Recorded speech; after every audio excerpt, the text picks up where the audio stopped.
امروز نمایندگی از یه نفر میخوام با مردم یه قرارداد عجیب و غیر معمول ببندم. قراردادی که شاید هیچ کدومتون نتونید بهش نبگید و اگه قبول کنید زندگیتون از این رو به اون رو میشه. پس آخر این ویدیو رو نگاه کنید. خیلی خوش آمدید. خواهش می‌کنم. حالتون خوبه؟ مرسی. قرارداد تا حالا بستین؟ نه. آره همین یه ماه پیش بود. آرزم به خدمتتون که میدونید ما برای چی اینجاییم. من نماینده هستم از طرف یه نفر که اینجا حضور داشته باشن. افراد به صورت رندوم انتخاب میکنم که به نمایندگی از اون بنده خدا باهاشون یک قرارداد امضا بکنم. چه قراردادی؟ اصلا میخواین خود قرارداد ببینید. این قرارداد ماست. میخونی بلند؟ طبق بندهای این قرارداد هر کدام از طرفین تعهداتی در برابر هم دارن که به ترتیب قید می‌گردد. تعهدات طرف اول به شما، یعنی شما بنده به نمایندگی از ایشون دیگه، در حقیقت ایشون قراره که به شما متعهد بشن. بفرمایید. طرف مقابل متعهد به اجرای موارد قرارداد به مدت 22 سال به مدت 20 سال به مدت 27 سال به شما می‌گردد. سن خودم تعهدات طرف مقابل به شما عبارتند از 1. پوشش تمامی خدمات سلامت و درمان.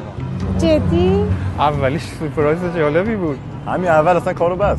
2. هزینه‌های ماهیانه خدمات رفاهی و تفریحی. سردر نمیارم. یعنی چی؟ شما هر تفریحی که دلتون بخواد انجام بدین و ایشون تقبل میکنه. جدی میگی؟ بله. بریم سراغ سومی. 3.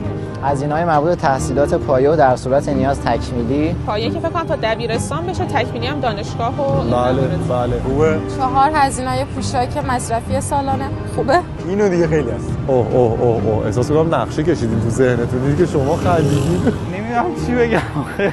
5. هزینه‌های وعده‌ها و میان وعده‌های غذایی مورد نیاز روزانه. ناهار و شام و عصرانه و اینم میخوام. من باشگاه میرم، تخم مرغ بخورم. همه چیو بخورم تموم. 6. تامین مسکن مورد نیاز. خیلی زیاده. خیلی چیز خفنیه. شبیه لاتاریه. چرا واقعا یه نفر باید تمام هزینه‌های زندگی یه نفر به عهده بگیره؟ یه نفر پیدا شده این کارو میخواد بکنه دیگه. نمیگم کلاهبرداریه ولی والا باید ببینید طرف مقابل از ما چی میخواد. خب ورق بزنید. چی نمیشه؟ تعهدات شما به نفر اول قرارداد. الان به چی خندیدین جسارتا؟ صفحه سفیده. خالیه. فکر کنم اشتباه چاپی بوده. پارسا حالا یه چیزی خودت اگه باشی اینجا دوست چی بنویسی؟ چیزی که اینجا بتونم تعهد بدم. مثلا اگر ایشون یه مجموعه‌ای داره من کار کنم براشون. میگه کار کنم براش، خونه‌شو داره میده، لباسشو میده. نمیدونم تفریح خورد و همه چی.